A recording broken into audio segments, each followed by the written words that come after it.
Such a magical being, and she had told me, you are going to eat fish again, so trust yourself in this. And I remember thinking like, what? I'm going to Bali, like it's going to be. Oh my God. But there were times when I craved salmon for weeks. I tried everything to not eat it, but then eating it actually shifted things. I felt better in my journey, overall in my journey, and then I would move on and continue with the plant-based diet. This is probably like the most this is the most I'm no longer vegan video. Yeah. Does that make sense? Yeah, definitely. Prior to moving to Bali, a couple of things. One is that I had an Akashic record reading with Vivian, who I always recommend for, past life regression or Akashic reading. She's such a magical being, and she had told me, you are going to eat fish again, so trust yourself in this. And I remember thinking like, what? I'm going to Bali, like it's going to be. Oh my God. What did she say that she went to? Was it like a psychic or something? Some reading. Oh, You're going to eat fish again. Now it's hard for me to be the good cop here. Oh my God, that's so funny. Imagine like you go to a psychic and they're like, you're gonna eat human again, or not again, but you're gonna eat human. Oh Jesus! There's people. I want to go to listen. My view on psychics is like complete. It's complete bullshit. But I do have a desire to go to a psychic one day and like lie about how I have like 7 sisters and 3 of them are in like Japan, and you just make up a whole narrative, Yeah. And see them go with it and tell me all this stuff that they're feeling, and then at the end be like, yeah, everything I just said was a lie. So were you. Thank you. I'm sure. I'm fucking sure this happens. Like, and they never publicize it though, because But yeah, I've debunked so many of these stupid psychic stories. Like I've had people tell me, all different people tell me, oh, but this happened, and they said that I was going to do this, and this is when I met my husband, and then and I'm like, tell me exactly what did they tell you? And usually 10 times out of 10, what they said was very generic, very. It's like I'm actually kind of, I don't know. I think they're bullshit, but I also have big respect for them because they make so much money from peddling absolute bullshit. And hey, you've got to respect the hustle, haven't you? I mean, Jesus, if you could just sit there saying purposefully vague things and get paid a shitload of money for it, wow! I mean, good for you. Sounds like astrology. No offense to the astrology people. Oh no, full offense. That's just it's just the same. It's just the same. Yeah. I've seen a lot of vegans that actually overlap with astrology, and like. I don't know. My main position on astrology is like it's fun. But like if you really think that it's that the alignment of the stars at the time at which you came out of your mom determines your behavior in any way, I don't know what to say to you. I don't know what the evidence is for that. But,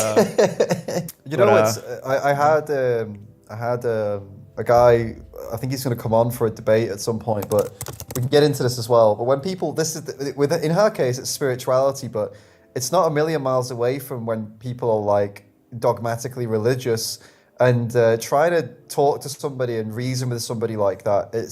You've got to kind of make a decision as to whether or not it's even worth it, haven't you? When it comes to talking about veganism, when their entire belief system its foundation is things that you cannot reason with. Like you cannot reason with religion, and you cannot reason with this kind of nonsensical spirituality. Yeah. No, it tells you what their standard of reason is. And when they're able to be convinced by something that cannot be proven, it makes it a bit more difficult for you to converse further on like more in-depth topics. Like if I meet a flat earther, it kind of tells me that it's going to be hard to talk to them about other things, or they might have other wacky beliefs about shit that makes me relating to them significantly difficult. So trust yourself in this. And I remember thinking like, what? I'm going to Bali, like it's going to be so easy for me to be vegan. I know they have so many vegan restaurants and all of that. And she said, just listen to your body, listen to your body. I was like, okay, didn't think too much of it, and my intention for moving to Bali, right, this chapter of my life was to really be in my body. It's something I've always struggled with on levels. I feel like I live so much up here and not in here. Since I got to Bali, I've had a lot of lessons in health and a lot of lessons in being with my body. Some of which have been like manifesting a severe case of ringworm on my legs, which I healed. I got in a couple of accidents, one where I had to get stitches in my leg, and I've been healing that. I've also been healing my scoliosis, but I've also been dealing with some internal health things, which to be honest, I have not shared because they've been very scary for me. And it was like for the first time in my life, you know, as I set this intention to get more in tune with my body, I realized how much neglect I've put on my body. Yeah, and in this journey, I guess, of really trying to understand what it means to be in my body, I have started to let my body lead the journey for me. What started to show up in my first couple of... Are you following this? Yeah. So she's listening to her body, I guess, like letting her cravings and stuff communicate what she should do. Is that what? Pretty much. Yeah, okay. Pretty much. Imagine Jeffrey Dahmer making the same video. There are so many people just like her, and they're all clinically obese, and gonna die very young. So there are loads of people that are listening to what their body wants and giving in to every single thing that they feel they should eat, including Jeffrey Dahmer and also those quite extreme cases as him. It's the weirdest fucking thing. She needs to go and talk to somebody who can help. Like it sounds more and more to me like someone on the brink of or recovering from an ED. Like it sounds like she's about to develop one or she's coming back from one. And either way, this is not the right way to fix this problem, is it? A YouTube video? A YouTube video, yeah. It's not. It's probably. It should be like low on your list of priorities on how to fix your health issues. Make a YouTube video. That's like it shouldn't. It's not even on the list, right? Right. All right. Let's continue to hear this journey. My body is abandoning me in different ways, and and in this journey, I guess, of really trying to understand what it means to be in my body, I have started to let my body lead the journey for me. What started to show up in my first couple of months here in Bali is I started to crave salmon, fish. And I've had this before in the past, and if I'm being completely transparent with you guys, there's been times in the past 5 years where I've ate salmon. Not often at all, but there were times when I craved salmon for weeks. I tried everything to not eat it, but then eating it actually shifted things. It was like my body was wanting something, and then I gave in, and then I felt better in my brain, overall in my being, and then I would move on and continue with the plant-based diet. I felt a lot of shame. I felt a lot of guilt around that, and I felt like I didn't really know how to talk about it, so I just didn't talk about it. But scientifically, there's not really a high reason to believe that having one serving of salmon would do so much that you feel your entire, qualia or whatever has shifted. It kind of sounds like Elise Parker when she said she had like salmon and the next day her whole world turned upside down in a good way. This to me all does scream like what you're saying, like the eating disorder, very mentally occupied with what goes in her body. Placebo effect is a reasonable assumption too. What you would get from one serving of salmon, with respect to your bloodstream, it's not a lot. And of course, she hasn't talked about getting a blood test or anything like that. She seems like somebody who is very feelsy in her feelings about these kinds of things. When, there is a quantitative route you can take through blood work and seeing if you're missing something. I don't know. And we also don't even know if she is actually missing something or if this is all in her head. It's hard to really know. But I just don't know if a justification for ripping fish out of the ocean by their mouths has been given.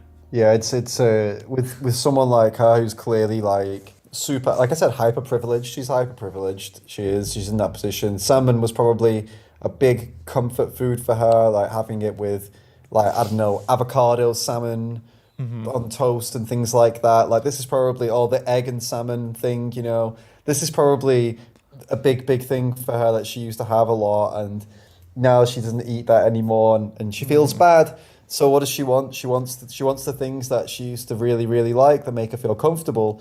And whoa, big surprise, when she eats those things, she feels really good. Like it's not a shocker. In terms of like the physical side of things, you're obviously, I agree with you, like as if it could make that big a difference. But mentally, yeah, it probably makes a huge difference mentally, because she's feeling bad, she's all unhealthy and shit, she's feeling unhealthy, and she's just eaten a comfort food, something that she clearly very much liked. Of course, it's going to make her feel good, and it's like you know, there's loads of comfort foods. Like there's vegan comfort foods, but obviously no comfort food is going to compare to the ones that you grew up with, and especially if it's something like calorie dense, like cheese. You know, where it's like one little piece of cheese can set off a fucking, you know, fireworks in your brain, can't it? Like, especially if you've not eaten it for like 5 years. So it's really no surprise, and that people eat one animal product and then they feel really good all of a sudden. It's like, well, yeah, I mean, if you take one line of cocaine, you're gonna feel fantastic. It doesn't mean cocaine is fucking good for you, and it doesn't mean that cocaine is ethical. You know what I mean? Just because it makes you feel good. So I feel good though is a very bad metric for determining if something is good for your body. Definitely. Why do they never take these bloody tests as well? You know, it's always this kind of hippy dippy feely woo woo shit, and they never take a bloody test. And she's had tests for other stuff, clearly. That's how or at least I hope so. She's got so many diagnosed issues, so I would hope that she's been tested for those things and isn't just like rambling away trying absolute shit. But you know, if she can take these medical tests, then why not take a nutrition blood test and figure out what's going on there as well?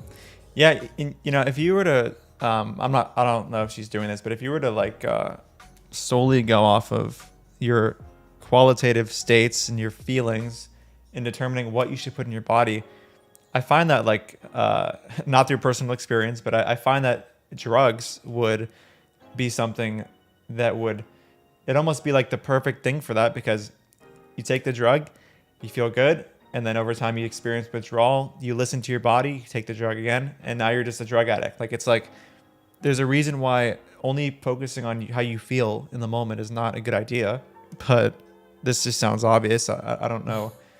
For some reason, a lot of these ex-vegans love to listen to their body, and like it's not like it's completely unwarranted to listen to your body. There's some utility in it, but ultimately, we're not the best judges of like our insides. You know, a blood test is, or other kinds of tests. Yeah.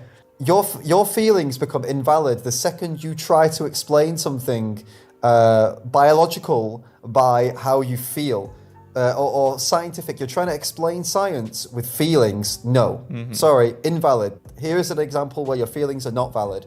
If you just want to say, I feel sad, I feel happy, then yeah, your feelings are valid. If you want to say, I feel sad, and I believe that's because Zeus decides whether I feel happy or sad, then no, then you become invalid. If you try to explain the nature of where it comes from, your feelings don't matter. If you try to explain just how you feel, then of course your feelings matter. But you know, people cross that line very often, don't they? Yeah, no, absolutely. There's a time and place for when you should listen to your feelings, like whether it's like something to do with like your friendships or relationships, things that are a bit more base in emotions. But when you're talking about your health, things that are a bit more like empirically verified, it's probably not a good idea to solely listen to your body, let alone a fucking psychic. But you know, that's a whole other thing.